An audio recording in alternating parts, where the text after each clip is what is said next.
দর্শক এবারে স্বাগত। এখন চারদিকে আপনার সঙ্গে রয়েছি আমি আজহার Limon.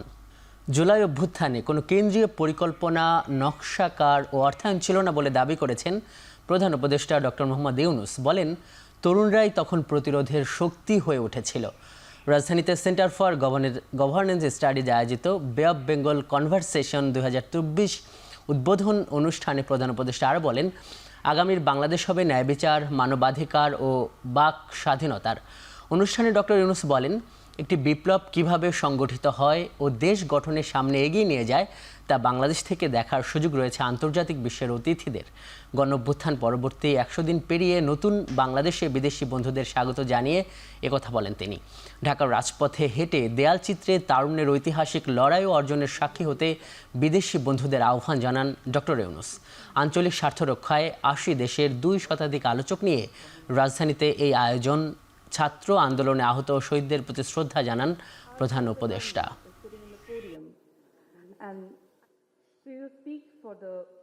blockade that is trying to unseat the government. We will speak about the climate change. Barely 100 days back. It's really a great occasion for international visitors to see firsthand how a revolution takes place, how it's carried out after the revolution. Historical opportunity to walk through Dhaka streets and watch the walls along the streets painted with colorful paintings expressing the emotions and aspirations of young people, painted where there was a lull between the killing spree. Anybody watching them cannot but be amazed by the power of the expressions young people came up with right at the killing fields. There was no designer, there was no central planning, and nobody was funding it. স্থানীয় সরকার নির্বাচনে কোনো দলীয় প্রতীক চায় না নির্বাচন ব্যবস্থা সংস্কার commission, এমনটা জানিয়েছেন সংস্কার কমিশনের সদস্য ডক্টর তোফায়েল আহমেদ। অন্যদিকে কমিশন প্রধান বদিউল অতীতের নির্বাচনে গোয়েন্দা সংস্থাগুলো যে নজরদারি কার্যক্রম করেছে তা বেআইনি ও নির্বাচনী অপরাধ। শনিবার বিকেলে আগারগাঁওয়ে ইসি সচিবালয়ে সাংবাদিকদের সঙ্গে মতবিনিময় করে নির্বাচন ব্যবস্থা সংস্কার কমিশন সভায় বদিউল আলম মজুমদার বলেন, জুলাই অভ্যুত্থানে শহীদের রক্তের ঋণ পরিশোধের দায়বদ্ধতা নিয়েই নির্বাচন ব্যবস্থা সংস্কারের কাজ সম্পন্ন করা হবে। শুধু আগামী নির্বাচন নয়, বরং ভবিষ্যতের জন্য স্থায়ী নির্বাচনী কাঠামো তৈরি করতে তারা কাজ করছেন বলেও জানান তিনি। মতবিনিময় সভায় নির্বাচন বিটে কর্মরত সাংবাদিকদের কাছ থেকে নির্বাচন ব্যবস্থা সংস্কারের বিষয়ে বিভিন্ন মতামত ও প্রস্তাবনা গ্রহণ করে সংস্কার কমিশন। এ সময় এক প্রশ্নের জবাবে কমিশন প্রধান বদিউল আলম মজুমদার বলেন, নির্বাচনী অপরাধ করে শাস্তি না পেয়ে কেউ পার পেয়ে গেলে অনিয়ম আরও উৎসাহিত হয়। তাই নির্বাচনী অপরাধের জন্য কঠোর শাস্তি নিশ্চিত করতে হবে। গোয়েন্দা সংস্থা, যে বিশেষ সংস্থাগুলো যে কাজগুলো করেছে, এগুলো গুরুতর অন্যায়, এগুলো বেআইনি, এগুলো শাস্তিযোগ্য অপরাধ, নির্বাচনী অপরাধ করেছে এবং এগুলো ওই যে শাস্তি হওয়া উচিত ছিল এবং আমি জানি না ভবিষ্যতে সম্ভব কিনা, কিন্তু এগুলো গুরুতর বিষয়, এগুলো বন্ধ হওয়া দরকার। সংবিধান সংস্কারে অন্তর্বর্তী সরকার এখনও আইনি কাঠামো দাঁড় করাতে পারেনি বলে মনে করছেন অ্যাটর্নি জেনারেল আসাদুজ্জামান। অন্যদিকে গণমাধ্যম সংস্কার কমিশনের প্রধান বলেছেন, সংবিধান নতুন করে লেখা হবে কিনা তা নির্ধারণে এক টেবিলে বসাতে হবে রাজনৈতিক দলগুলোকে। রাজধানীর জাতীয় প্রেস ক্লাবে কেমন সংবিধান চাই শীর্ষক আলোচনায় বক্তারা বলেন, একনায়কতন্ত্র থেকে বের হতে সংবিধানের অনেক জায়গায় যৌক্তিক সংস্কার করতে হবে। কনস্টিটিউশন যদি আমরা মানি তাহলে ইন্টারিম গভর্নমেন্ট তো হতে পারে না। There is no provision for interim government.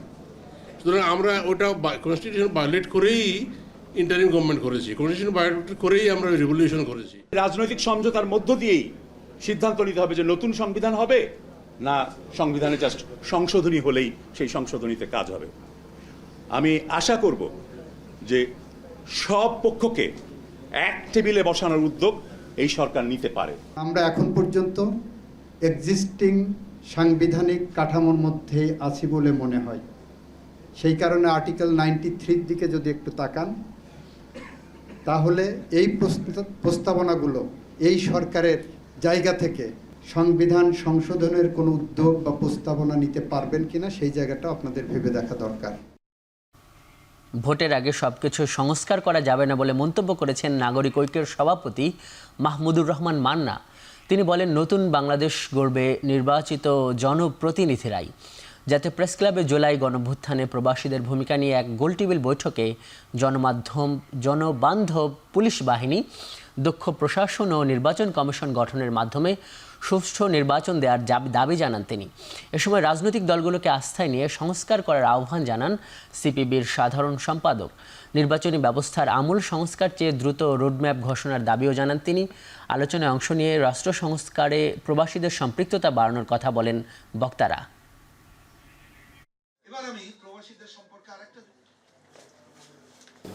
একটা ভোট হতে হবে, এই ভোটের আগে সমস্ত বিষয় সংস্কার করা যাবে না। ভোটের পরে সংস্কারের দায়িত্ব থাকবে, নতুন বাংলাদেশ গড়বার দায়িত্ব থাকবে, এবং সেটা যদি সম্পন্ন করতে চান তাহলে আপনাকে ভোটের পরে এমন কোনো একটা সরকার গঠন করতে হবে যিনি এই সংস্কার করবেন। আর এই সংস্কারের কার্যক্রম করে এই কার্যক্রমের পদক্ষেপগুলো গ্রহণ করুন, ট্রেন্ড সেট করুন, যাতে করে যেই ক্ষমতায় আসে এইটা থেকে তারা বিচ্যুত হতে না পারে। ফিরিয়ে আনার ব্যবস্থা হচ্ছে বিদেশে পাচার করা টাকা। শনিবার দুপুরে এক সেমিনারে অংশ নিয়ে কথা বলেন অর্থ উপদেষ্টা। জানান, আওয়ামী লীগ সরকারের ভুল কৌশলের খেসারত দিচ্ছে অন্তর্বর্তী সরকার। যে প্রবৃদ্ধির যে তথ্য আমাদের দেওয়া হয়েছিল, সেই প্রবৃদ্ধির যে উপাত্ত দেওয়া হয়েছিল, এইটার ভিতরে মারাত্মক ধরনের সমস্যা ছিল। এবং এক পর্যায়ে যে আমরা বলেছি, আমি অন্য জায়গায় বলেছি, তথ্য উপাত্তের রাজনীতিকীকরণ করা হয়েছিল, the politicisation of the data and information. রং অনেকগুলি পলিসি যেগুলো নেওয়া হচ্ছে সেগুলো আমরা উত্তরাধিকার সূত্রে আমরা পেয়েছি। এগুলো কারেক্ট করতে সময় লাগবে। তবে সুখের বিষয় যে আমরা সাপোর্ট পাচ্ছি মানুষের, সংস্কারটাও একটু ডিফিকাল্ট। তবে আমি সবসময় বলি সংস্কারগুলো আমরা সব করে যেতে পারবো। ইমিডিয়েট যেগুলো আর্থিক খাতে, ক্যাপিটাল মার্কেটে, এনবিআই, সেগুলো আমরা করবো একটা short term, overlapping to mid term, আর মিড টার্মের পরে লং টার্ম তো করবে রাজনৈতিক সরকার। আরএফএল ওয়াটার পাম্পের অটো থার্মাল টেকনোলজি, যা বেশি হিটে নষ্ট হয় না, শতভাগ মসৃণ, ব্রাশ ইম্পেলার নিশ্চিত করে অধিক পানির flow. RFL water pump on করলে পানির তুফান। অনেক অপ্রাপ্তির পরেও সাধারণ মানুষ অন্তর্বর্তী সরকারের উপর আস্থা রাখতে চায় বলে মনে করেন বিএনপির ভারপ্রাপ্ত চেয়ারম্যান তারেক রহমান। বলেন, এই আস্থা ধরে রাখতে হবে। শনিবার বিকেলে জাতীয়তাবাদী টেক্সটাইল ইঞ্জিনিয়ার্স অ্যাসোসিয়েশনের বার্ষিক কাউন্সিলে ভার্চুয়ালি যুক্ত হয়ে তিনি কথা বলেন। অনুষ্ঠানে দলের মহাসচিব মির্জা ফখরুল বলেন, দ্রুত সংস্কার করে নির্বাচনের পরিবেশ তৈরি করতে হবে। তাদের দায়িত্ব সুনির্দিষ্টভাবে বলা আছে, তারা ইন্টারিম গভর্নমেন্ট, অর্থাৎ একটা নির্বাচনের মাধ্যমে সরকার পরিবর্তনের পর্যন্ত তারা এই দায়িত্ব পালন করবে। এবং ছাত্র জনতাই তাদের উপর সেই দায়িত্ব অর্পণ করেছে যে তারা কতগুলো মৌলিক বিষয়ে যে সমস্যাগুলো আছে সেই সমস্যাগুলোকে দূর করে সংস্কার সাধন করে একটা উপযুক্ত সুষ্ঠু নির্বাচনের পরিবেশ তৈরি করে দেবেন। তারা কাজ করেছেন, কাজ করে চলেছেন, আমরা তাদেরকে সমর্থন দিচ্ছি। অনেক অপ্রাপ্তি থাকার পরেও জনগণ কিন্তু এখনো এই সরকারের উপর আস্থা রাখতে চাইছে, তারা আস্থা হারাতে চাইছে না। তবে একটা প্রশ্ন হচ্ছে, সরকার কি ঔদ্ধ জনগণের আস্থা রাখতে চায়? কারণ জনগণের সঙ্গে সরকারের আস্থার সম্পর্ক নিবিড় থাকলে ষড়যন্ত্রকারীরা কিন্তু তাদের ষড়যন্ত্রের ডালপালা বিস্তারের সুযোগ পাবে না। এই অন্তর্বর্তীকালীন সরকারের সাথে যদি জনগণ যা চাইছে, মিনিমাম যে জিনিসগুলো চাইছে, তারা যদি সেগুলোকে অ্যাড্রেস করার জন্য সচেষ্ট থাকে, তাহলে ষড়যন্ত্রকারীরা সুযোগটা পাবে না। হামলা মামলা সহ বিগত সরকারের আমলে নানা নির্যাতনের পরেও যারা রাজপথে টিকে ছিলেন তাদেরকে নেতা হিসেবে বেছে নিতে দলীয় নেতাকর্মীদের আহ্বান জানিয়েছেন বিএনপির স্থায়ী কমিটির সদস্য ডাক্তার AZM জাহিদ হোসেন। পদ পদবীর জন্য প্রতিযোগিতাকে রেষারেষির পর্যায়ে না নেয়ার আহ্বানও তার। শনিবার সকালে রাজধানীর ইঞ্জিনিয়ার্স ইনস্টিটিউশন মিলনায়তনে বিএনপির পেশাজীবী সংগঠন জাতীয়তাবাদী টেক্সটাইল ইঞ্জিনিয়ার্স অ্যাসোসিয়েশন অব বাংলাদেশের তৃতীয় জাতীয় কাউন্সিল শুরু হয়। উদ্বোধন অনুষ্ঠানে ডাক্তার জাহিদ বলেন, আলোচনা সমালোচনা না হলে নেতৃত্ব বিকশিত হয় না, তাই দলের নেতাদের অভ্যন্তরীণ গঠনমূলক সমালোচনা মেনে নিতে হবে। যারা বাংলাদেশের রপ্তানি আয়ের খাত টেক্সটাইলকে হুমকির মুখে ঠেলে দিতে চায়, তাদের রুখতে বিএনপি নেতাকর্মীদের সচেতন থাকারও আহ্বান জানান তিনি।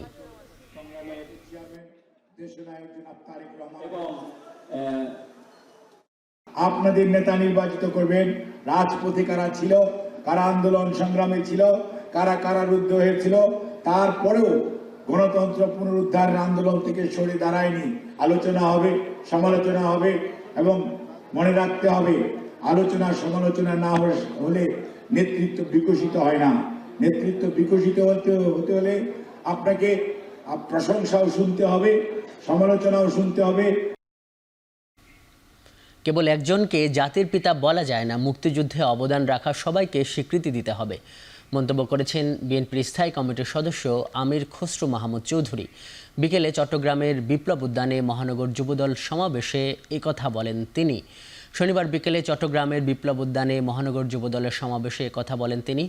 অভিযোগ করেন, আওয়ামী লীগ শেখ মুজিবুর রহমানকে জাতির পিতা আখ্যা দিয়ে গুম, খুন, লুটপাট, গণহত্যা চালিয়েছে। সংস্কারকে চলমান প্রক্রিয়া উল্লেখ করে বলেন, কেউ যদি বলে সংস্কার করতে 5 বছর লাগবে, সেটি দেশের জনগণ মেনে নেবে না। তাই দ্রুত সময়ের মধ্যে নির্বাচনের মাধ্যমে নির্বাচিত সরকারের সংস্কার চালিয়ে নেওয়ার আহ্বান জানান তিনি। কেউ বসে বলতে পারবে না আমরা বসে সংস্কার করে দিলাম, বাংলাদেশ আগামী 50 বছর এইভাবে চলবে। এইভাবে চলে না, সংস্কার চলমান প্রক্রিয়া। সুতরাং যত তাড়াতাড়ি নির্বাচনে যাব, বাংলাদেশের জনগণ গণতান্ত্রিক প্রক্রিয়ার মাধ্যমে এটা নির্বাচিত সরকার প্রতিফলন ঘটাতে পারবে। উপদেষ্টা পরিষদে রাজনৈতিক দলের মতামত না নেয়ায় পতিত সরকারের দোসররা ঢুকে পড়েছে বলে মন্তব্য করেছেন জামায়াতে ইসলামীর নায়েবে আমির অধ্যাপক মুজিবুর রহমান। শনিবার বিকেলে বাংলাদেশ আদর্শ শিক্ষক ফেডারেশন নাটোর জেলা শাখার এক শিক্ষক সম্মেলনে তিনি বলেন, দূষিত প্রশাসন নিয়ে সুষ্ঠু নির্বাচন সম্ভব নয়। এজন্য অন্তর্বর্তী সরকারের উচিত প্রশাসনকে ঢেলে সাজানো। বিএনপির সঙ্গে জোট করে জামাতের কোনো লাভ হয়নি বলেও মন্তব্য করেন অধ্যাপক মোহাম্মদ মুজিবুর রহমান। আদর্শ শিক্ষক ফেডারেশন নাটোর জেলা শাখা সভাপতি দেলোয়ার হোসেন খানের সভাপতিত্বে সম্মেলনে বক্তব্য রাখেন জেলা জামায়াতের আমির অধ্যাপক ডক্টর মীর নুরুল ইসলাম, রাজশাহী বিশ্ববিদ্যালয়ের ইসলামিক স্টাডিজ বিভাগের অধ্যাপক আবদুল্লাহ আল মামুন সহ অন্যান্যরা। সম্মেলনে নাটোর জেলার বিভিন্ন স্কুল, কলেজ ও মাদ্রাসার শিক্ষকরা অংশগ্রহণ করেন।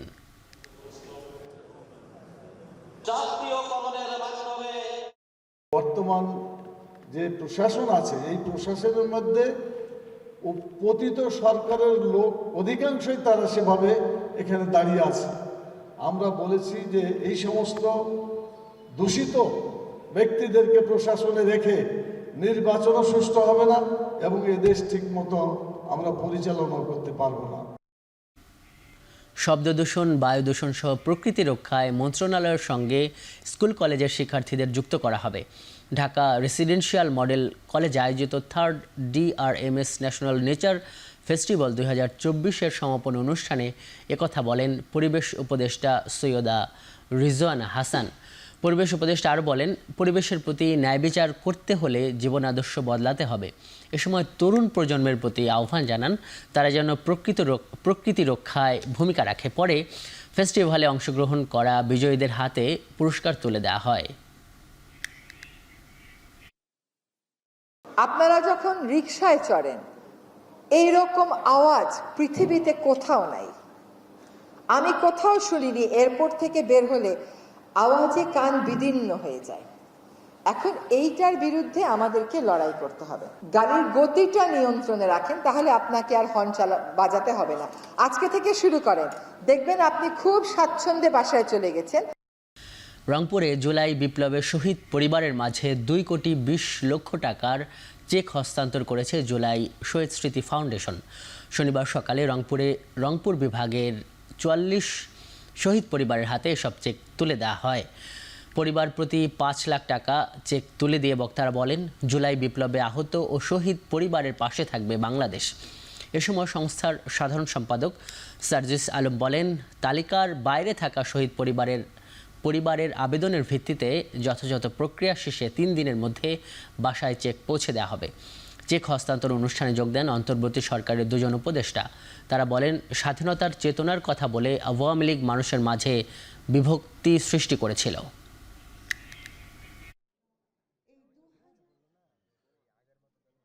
আমরা শুধু আপনাদের একটা কমিটমেন্ট দিতে চাই, আমরা শুরু করেছি, প্রসেসগুলো চলছে, সাজিয়ে গুছিয়ে নিতে কিছুটা সময় লাগছে, কিন্তু আমাদের এই প্রসেস যেহেতু শুরু হয়েছে, খুব দ্রুততম সময়ের মধ্যে আমরা আমাদের প্রত্যেক শহীদ পরিবারের কাছে পৌঁছে যাব।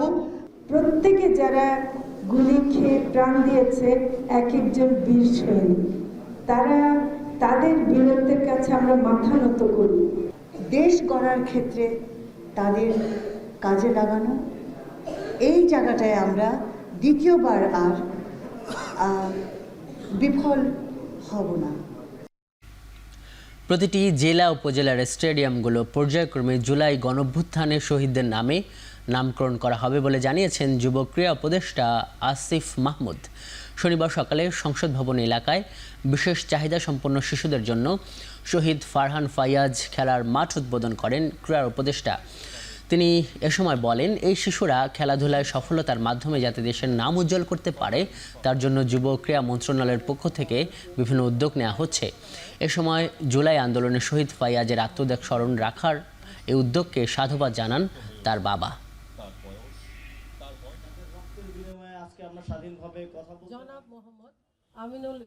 আমরা একটা নীতিগত সিদ্ধান্ত নিয়েছি, প্রত্যেকটা স্টেডিয়ামের নামই সেই উপজেলার আমাদের যারা শহীদরা আছেন তাদের নামে নামকরণ করা হবে। বিশেষ চাহিদা সম্পন্ন মানুষদের জন্য সেই টুর্নামেন্টে যেন আমরা তারা দেশের নাম উজ্জ্বল করতে পারে, দেশের জন্য ট্রফি নিয়ে আসতে পারে এবং দেশকে রিপ্রেজেন্ট করতে পারে, সেজন্য আমরা ইতিমধ্যেই আমাদের প্রত্যেকটি ফেডারেশনকে নির্দেশনা দিয়েছি। বিগত 16 বছরে পাঠ্যপুস্তকে আওয়ামী লীগ রাজনৈতিক প্রচারণা সংযোজন করেছিল জানিয়ে সব শ্রেণীর পাঠ্য বই থেকে শেখ হাসিনা ও তার পরিবারের ছবি সরানোর আহ্বান জানিয়েছেন শিক্ষাবিদরা। পাশাপাশি 24-এর গণঅভ্যুত্থানের ইতিহাস নতুন প্রজন্মের কাছে তুলে ধরার দাবি তাদের। পাঠ্যপুস্তকে গণঅভ্যুত্থানের বীরত্বগাথা অন্তর্ভুক্তি বিষয়ক গোলটেবিল বৈঠকে একথা বলেন বক্তারা। স্বাধীন বাংলাদেশের স্বৈরাচার সরকার প্রতিষ্ঠায় যেসব ব্যক্তি এবং যে সমস্ত উপাদান সহায়ক ভূমিকা পালন করেছে, সেসব ব্যক্তি এবং উপাদান পাঠ্য বই থেকে অপসারণ করে আমরা জুলাই অভ্যুত্থানের শহীদ এবং আহতদের বীরত্বগাথা সংযোজন করতে পারি। আমাদের এই যে তরুণ প্রজন্ম, এরা হিস্ট্রি রিডার না, ওদেরকে হিস্ট্রি রিডার মনে করে তাদেরকে যে একটা সাবক্লাস হিসেবে দেখার যে আমাদের দৃষ্টিভঙ্গি, এটা চেঞ্জ করে তাদেরকে আমাদের হিস্ট্রি মেকার হিসেবে আমাদেরকে স্বীকৃতি দিতে হবে। ইতিহাসে যার যে অবস্থান সেটুকু যেন আমরা ন্যূনতম বিবেচনায় এটা রক্ষা করি। মোটা অঙ্কের মুক্তিপণ আদায় করতে আজিমপুরে 8 মাসের কন্যা শিশু অপহরণ করা হয় বলে জানিয়েছেন র্যাব। শনিবার দুপুরে রাজধানীর কারওয়ান বাজারে র্যাবের মিডিয়া সেন্টারের সংবাদ সম্মেলনে এই তথ্য জানান বাহিনীর মুখপাত্র লেফটেন্যান্ট কর্নেল মুনিম ফেরদৌস। ঘটনায় জড়িত ফাতেমা আক্তার শাপলা নামে এক নারীকে মোহাম্মদপুর এলাকা থেকে আটক করা হয়। এ সময় অপহৃত শিশুকে উদ্ধার করে বাবা মায়ের হাতে তুলে দেওয়া হয়। তবে ঘটনায় জড়িত আরও 4 জনকে ধরার চেষ্টা চলছে বলে জানায় র্যাব। শুক্রবার আজিমপুরে মেডিকেল স্টাফ কোয়ার্টারের একটি বাসায় ঢুকে প্রায় 1.5 লাখ টাকা ও 4 ভরি স্বর্ণালংকার নিয়ে যায় ডাকাত দলের সদস্যরা। শুধু মালামাল নিয়েই ক্ষান্ত থাকেনি তারা, নিয়ে যায় সেই বাসার 8 মাসের শিশু জাইফাকেও। ফাতেমা আক্তার শাপলা, তার বয়স 27। সে মূলত তার বাড়ি হচ্ছে বগুড়ার ধুনটের মথুরাতপুরে এবং তিনি যখন এই অপহরণকারী চক্রের সাথে, এই মহিলার সাথে, ভিক্টিমের মায়ের সাথে যখন পরিচয় হয়, তখন নিজেকে তার বাড়ি নওগাঁ বলে তিনি দাবি করেন এবং এখন যে কথাটা বলছি এটাও আমরা তার দেওয়া ভাষ্যমতে পেয়েছি। আমরা মূলত যেটা পেয়েছি, তার সাথে 3 জন সদস্য ছিলেন, যা তার দেওয়া ভাষ্যমতে, যাদের নাম হচ্ছে সুমন, হাসান এবং রায়হান। মূলত এই 4 জন এবং যে আমাদের যে ভিকটিম, তার মায়ের দেওয়া তথ্য মতে সেখানে আরও একজন মেয়ে ছিলেন, একটা বোরকা পরা মেয়ে ছিলেন, যে প্রথম তখন যার সাথে পরিচয় হয় তখন তার সাথে একজন বোরখা পরা মহিলা ছিলেন। এদিকে রাজধানীতে 2 শিশু সন্তানকে হত্যার পর আত্মহত্যার চেষ্টা করেছে বাবা। শনিবার সকালে পল্লবীর বাইগারটেক ব্যাপারী মার্কেট সংলগ্ন একটি বাড়ির নিচতলায় এই হত্যাকাণ্ড ঘটে। ডিএমপির পল্লবী থানার এসআই সোহান মোল্লা জানান, ওই বাড়ির কেয়ারটেকার হিসেবে কর্মরত আহাত 3 সন্তান ও স্ত্রী নিয়ে বসবাস করতেন। বেলা 11টার দিকে প্রতিবেশীরা 7 বছরের রোহান ও 3 বছরের মুসাকে রক্তাক্ত অবস্থায় আহাতকে উদ্ধার করে কুর্মিটলা হাসপাতালে নিয়ে যান। এ সময় চিকিৎসক 2 শিশুকে মৃত ঘোষণা করেন আর আহত আহাতকে ঢাকা মেডিকেল কলেজ হাসপাতালে ভর্তি করা হয়। তার অবস্থা আশঙ্কাজনক। সাভারে অবৈধভাবে ট্যানারির বর্জ্য পুড়িয়ে মাছ ও মুরগির খাদ্য তৈরির কারখানায় অভিযান চালিয়েছে উপজেলা প্রশাসন। শনিবার দুপুরে তেঁতুলঝড় ইউনিয়নে একটি কারখানায় এই অভিযান চালানো হয়। গেল কয়েক মাস ধরে কারখানাটিতে ট্যানারির বিষাক্ত বর্জ্য পুড়িয়ে মাছ ও মুরগির খাদ্য তৈরি করে আসছিল অসাধু একটি চক্র। কারখানা থেকে নির্গত বিষাক্ত ধোঁয়া ও দুর্গন্ধে আশপাশের বাসিন্দারা বিভিন্ন রোগেও ভুগছিলেন। হুমকির মুখে পড়ে জীববৈচিত্র্য ও পরিবেশ। স্থানীয়দের এমন অভিযোগের ভিত্তিতে সেখানে অভিযান চালায় প্রশাসন। এ সময় ট্যানারির বর্জ্য পুড়িয়ে খাদ্য তৈরির কয়েকটি মেশিন ভেঙে ফেলা হয় ও পুড়িয়ে দেওয়া হয় দূষিত কাঁচামাল। তবে অভিযানের খবর পেয়ে কারখানার কর্মকর্তা ও কর্মচারীরা পালিয়ে যায়।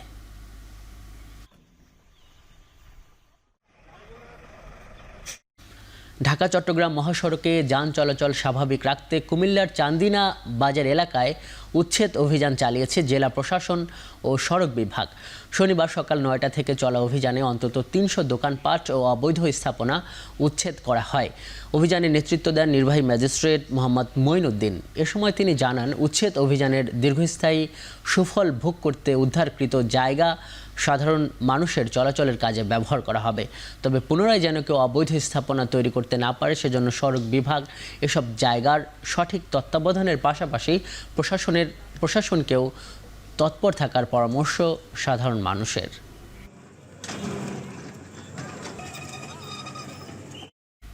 চট্টগ্রামে অনুষ্ঠিত হয়েছে ইস্পাহানী মির্জাপুর বাংলাবিদ 6ষ্ঠ বর্ষের বাছাই পর্ব। নতুন প্রজন্মের কাছে বাংলা সংস্কৃতি, শুদ্ধ বাংলা বানান ও এর ব্যবহার ছড়িয়ে দিতে দেশব্যাপী এমন আয়োজন করে প্রতিষ্ঠানটি। শনিবার সকালে চট্টগ্রামের ইস্পাহানী স্কুল অ্যান্ড কলেজ মাঠে বাছাই পর্বে অংশ নেয় বিভিন্ন শিক্ষা প্রতিষ্ঠানের 2000 শিক্ষার্থী। প্রাথমিক বাছাই পর্ব শেষে ঢাকায় মূল পর্বে যাবার সুযোগ পাবেন নির্বাচিতরা। অনুষ্ঠানে বক্তারা বলেন, নতুন প্রজন্ম যাতে বাংলা ভাষা শুদ্ধ করে জানেন ও চর্চা করেন সেজন্যই এমন আয়োজন। বাছাই পর্ব থেকে নির্বাচিত প্রতিযোগীদের হাতে সম্মাননা পুরস্কার তুলে দেন আমন্ত্রিত অতিথিরা। এছাড়াও সুন্দর হাতের লেখার জন্য প্রথম, দ্বিতীয় ও তৃতীয় স্থান অধিকারীকে আর্থিক সম্মাননা ও সনদ দেয়া হয়। এবার ঢাকায় মূল পর্ব শেষে প্রথম স্থান অধিকারী বাংলাবিদকে 10 লাখ টাকা, দ্বিতীয় ও তৃতীয় স্থান অধিকারীকে 3 ও 2 লাখ টাকা মেধাবৃত্তি দেয়া হবে।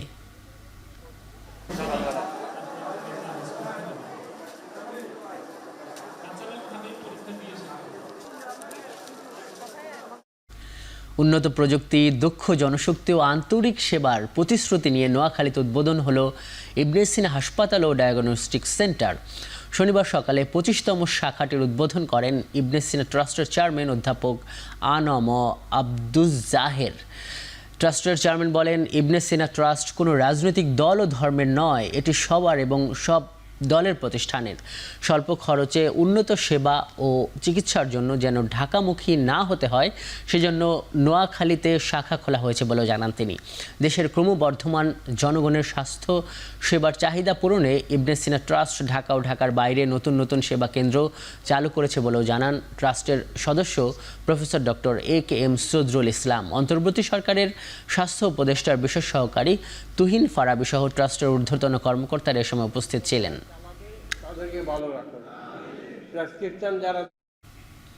মাগুরায় অনুষ্ঠিত হলো ঐতিহ্যবাহী লাঠি খেলা উৎসব। শনিবার বিকেলে সদর উপজেলার ঘোড়ানাচ গ্রামের স্কুল মাঠে লাঠি খেলার এই আয়োজন করা হয়। উৎসব ঘিরে মেলা প্রাঙ্গণে জড়ো হন হাজার হাজার দর্শনার্থী। বিকেলে শুরু হয় লাঠি খেলার মূল আনুষ্ঠানিকতা। এতে নবীন প্রবীণ সহ অন্তত অর্ধশত লাঠিয়াল অংশ নেন। শুরুতেই কিশোর বয়সী এক লাঠিয়ালের সঙ্গে মাঠে নামেন ষাটূর্ধ্ব এক বৃদ্ধ। দীর্ঘ সময় ধরে চেষ্টা চলে দুজনের মধ্যে। নানা কসরতে একে অন্যকে পরাজিত করতে চেষ্টা করে। দারুণ নৈপুণ্য দেখিয়ে পরাজিত হয়ে মাঠ ছাড়ে কিশোর। চূড়ান্তভাবে জয় পরাজয়ের নিয়ম না থাকায় মনের আনন্দে মাঠে নামেন বিভিন্ন বয়সী লাঠিয়ালরা। দ্বৈত ও যৌথ বিভাগে বিভক্ত হয়ে কসরত দেখান তারা। সন্ধ্যা পর্যন্ত চলে আয়োজন। হার জিতে রেষারেষি ছাড়াই শেষ হয় লাঠি খেলার আনুষ্ঠানিকতা।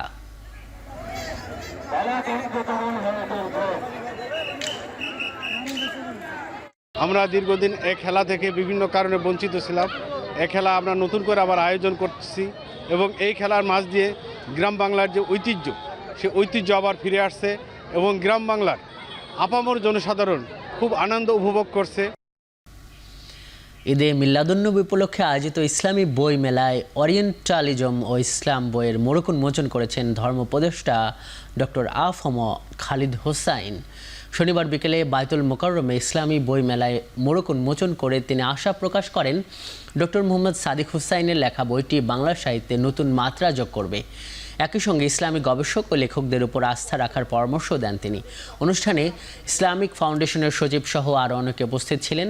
গত 22 অক্টোবর ঈদে মিলাদুন্নবী উপলক্ষে ইসলামিক ফাউন্ডেশনের উদ্যোগে শুরু হয় ইসলামী বই মেলা, যা চলবে 20 নভেম্বর পর্যন্ত।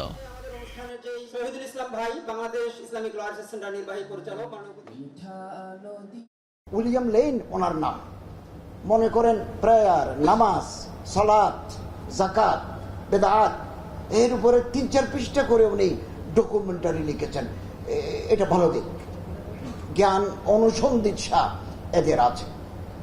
আবার তারা সুযোগ পেলে ইসলামের উপর আঘাত করার, আমাদের নবী করিম ইসলামের চরিত্র হনন করার, সাহাবায়ে কেরামদের অসম্মান করার সুযোগ হাতে থাকলে এটা ওনারা ছাড়েন নাই।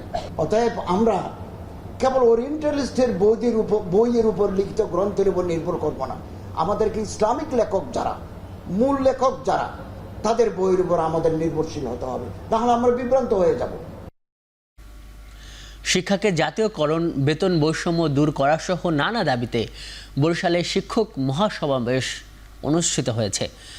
শনিবার সকালে বাংলাদেশ আদর্শ শিক্ষক ফেডারেশনের বরিশাল মহানগরের উদ্যোগে নগরীর আশ্বিনী কুমার হলে এই আয়োজন করা হয়।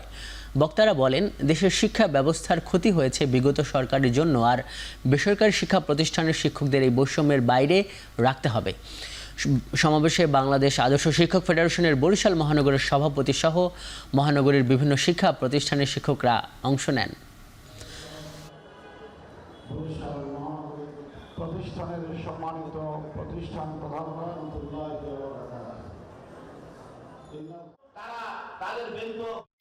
শোভাযাত্রা, সাংস্কৃতিক অনুষ্ঠান ও জুলাই বিপ্লবের তথ্যচিত্র প্রকাশের মধ্য দিয়ে উদ্বোধন হলো বাংলার আদি বাংলা নববর্ষ।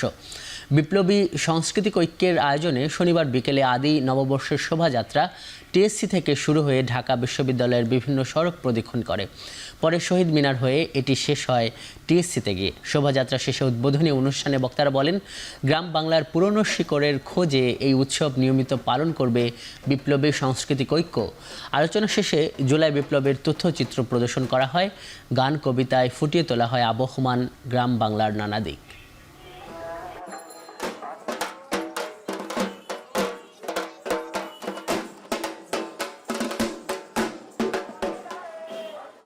দেশের বাইরের খবর। সমরাস্ত্রে দিন দিন শক্তিশালী হয়ে উঠছে ইরান। তারই নজির হিসেবে তেহরানের জাদুঘরে প্রদর্শন করা হচ্ছে ক্ষেপণাস্ত্র সহ অন্যান্য প্রতিরক্ষা ব্যবস্থা। এ অঞ্চলে ক্রমাগত উত্তেজনা বাড়তে থাকায় নিজেদের সমরাস্ত্র প্রদর্শনে গুরুত্ব দিচ্ছে তেহরান।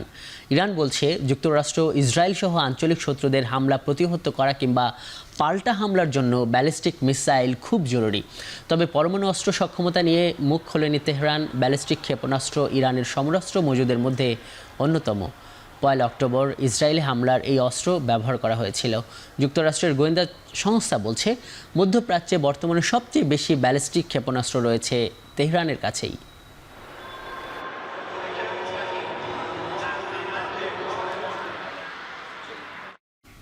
থাইল্যান্ডের দক্ষিণাঞ্চলীয় দ্বীপ থেকে রোহিঙ্গা সন্দেহে অন্তত 70 অভিবাসীকে আটক করা হয়েছে তাদের মধ্যে কমপক্ষে 30 জনই শিশু। প্রাথমিক জিজ্ঞাসাবাদে আটককৃতরা মিয়ানমার থেকে এসেছে বলে জানা গেছে। থাইল্যান্ড হয়ে মালয়েশিয়া অথবা ইন্দোনেশিয়ায় যাওয়ার পরিকল্পনা ছিল তাদের। রোহিঙ্গা মুসলমানদের অনুপ্রবেশকারী হিসেবে দেখে মিয়ানমার সরকার। এমনকি কয়েক প্রজন্ম ধরে সেখানে বসবাস করে এলেও দেশটিতে তাদের নাগরিকত্ব দেয়া হয়নি। ব্যাপক নির্যাতন নিপীড়নের শিকার হয়ে থাইল্যান্ড এবং বাংলাদেশের মতো প্রতিবেশী দেশগুলোতে আশ্রয় নেওয়ার চেষ্টা করে তারা। তাদের মধ্যে অনেকের গন্তব্যই থাকে মুসলিম সংখ্যাগরিষ্ঠ মালয়েশিয়া ও ইন্দোনেশিয়াতে। এক বছরের কম সময়ের মধ্যে যুক্তরাষ্ট্রের জাতীয় ঋণ বেড়েছে $2 লাখ কোটি। ইতিহাসে প্রথমবারের মতো দেশটির জাতীয় ঋণ ছাড়িয়েছে $36 লাখ কোটি। জানুয়ারি থেকে নভেম্বর পর্যন্ত ঋণ বেড়েছে 6%। এর মধ্যে 4 মাসেরও কম সময়ে ঋণ বেড়েছে $1 লাখ কোটি।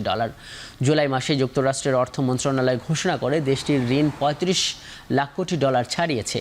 পূর্বাভাস বলছে 2027 সালে এই ঋণ মোট জিডিপির প্রবৃদ্ধির 106% আর 2034 সালের মধ্যে জিডিপি প্রবৃদ্ধির 122% পৌঁছাবে। এই ক্রমবর্ধমান ঋণ নিয়ে বরাবরই যুক্তরাষ্ট্রকে সতর্ক করে আসছে আন্তর্জাতিক মুদ্রা তহবিল। প্রভাব পড়তে পারে পুরো বিশ্ব অর্থনীতিতেও।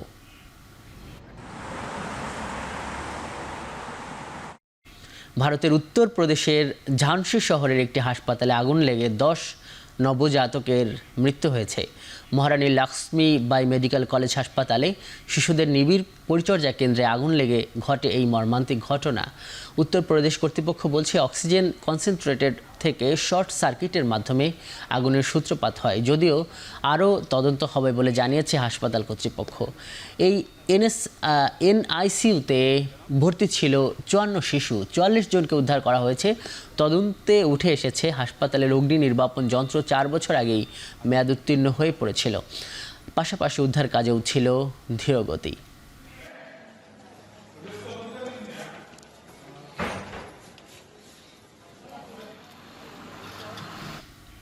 নতুন প্রতিরক্ষা চুক্তি স্বাক্ষরের পর প্রথমবারের মতো যৌথ মহড়ায় ইন্দোনেশিয়া ও অস্ট্রেলিয়ার সামরিক বাহিনী। ইন্দোনেশিয়ার প্রধান দ্বীপ জাভার সিতুবন্ড রিজেন্সি উপকূলে এই মহড়ায় প্রায় 2000 সেনা অংশ নিয়েছে। দুই দেশের সামরিক বাহিনীর সদস্যরা বিমান, সমুদ্র এবং স্থলপথের অভিযানে নিজেদের শক্তিশালী করতেই এ প্রশিক্ষণ নিচ্ছে।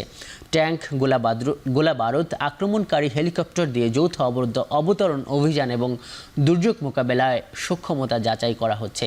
4 দিনের কেরিসোমেরা 2024 মহড়াটি শুরু হয়েছে গেল 13 নভেম্বর।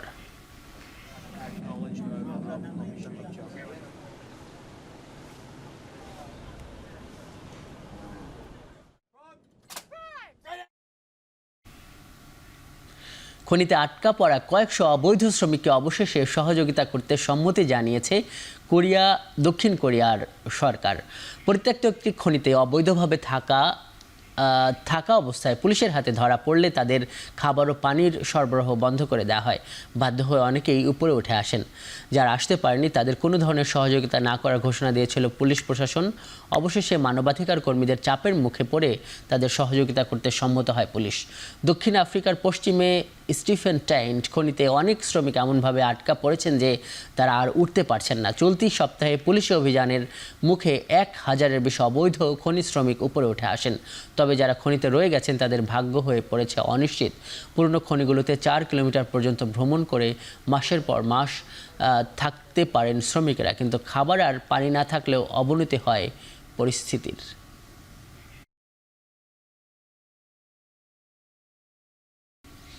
জয় দিয়ে আন্তর্জাতিক ফুটবল ক্যালেন্ডারের ইতিহাস টানল বাংলাদেশ। তবে এরপরেও এশিয়ান কাপ বাছাই পর্বের পট 3-এ থাকা নিয়ে দেখা দিয়েছে শঙ্কা।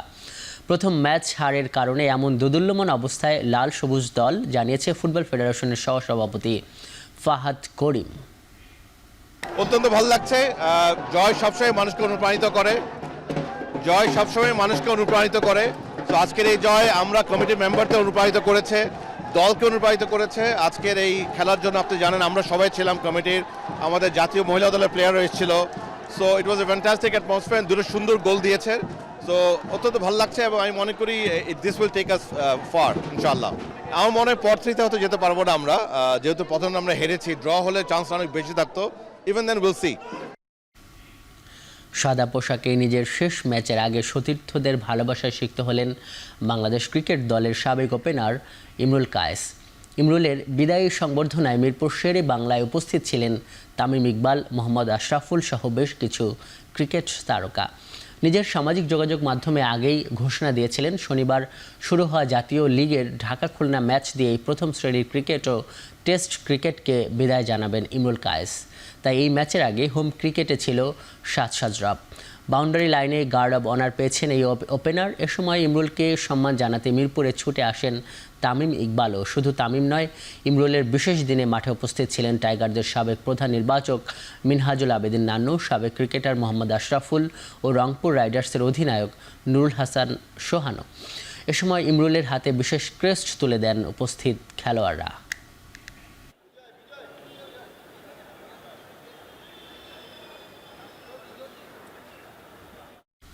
বাংলাদেশের বিপক্ষে 2 ম্যাচের টেস্ট সিরিজের জন্য 15 সদস্যের দল ঘোষণা করেছে ওয়েস্ট ইন্ডিজ।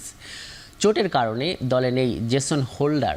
তাছাড়া এই সিরিজের দলে রাখা হয়নি গুরাকেশ মতিকে। ওয়েস্ট ইন্ডিজ সবশেষ টেস্ট সিরিজ খেলেছে গত আগস্টে দক্ষিণ আফ্রিকার বিপক্ষে। সেই সিরিজের স্কোয়াডে 4টি পরিবর্তন এনেছিল তারা। দলে ফিরেছেন Kevin সিনক্লেয়ারো, Alzarri Joseph.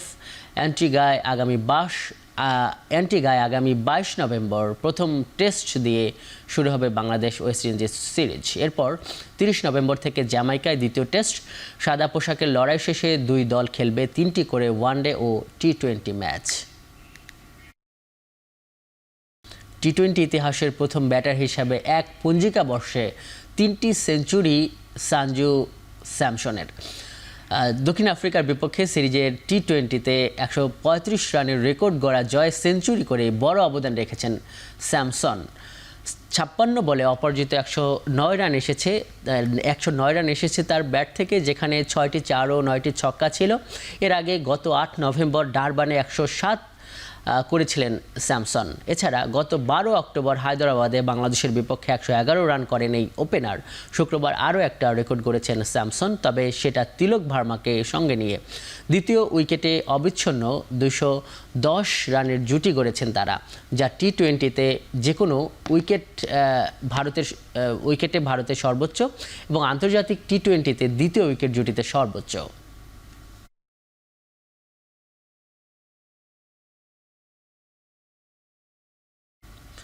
Global super লিগে মোহাম্মদ আশরাফুলের অভিজ্ঞতা কাজে লাগাতে চান নুরুল হাসান সোহান। এছাড়াও রিশাদ মাহাতিদের স্পিন আক্রমণ দলকে বাড়তি সুবিধা দেবে। গায়ানায় 5 দলের টুর্নামেন্টে অংশ নিতে দেশ ছাড়ার আগে এমনটাই জানিয়েছেন রাইডার্স অধিনায়ক।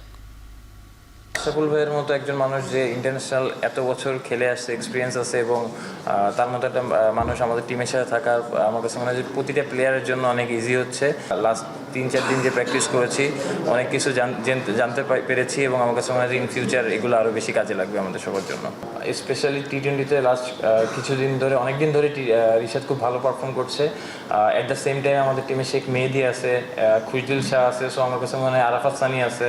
তো স্পিনিং সাইডটা আমার কাছে মনে হয় অনেক এক্সপিরিয়েন্স। তো হোপফুলি আমার কাছে মনে হয় যে ভালো একটা খেলা আমরা ওখানে উপহার দিতে পারবো ইনশাল্লাহ।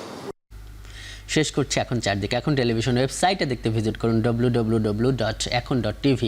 এখন টেলিভিশন ফেসবুকে দেখুন facebook.com/tv.ekhon, এবং এখন টেলিভিশন ও ইউটিউবে দেখতে ভিজিট করুন youtube.com/c/ekhon tv।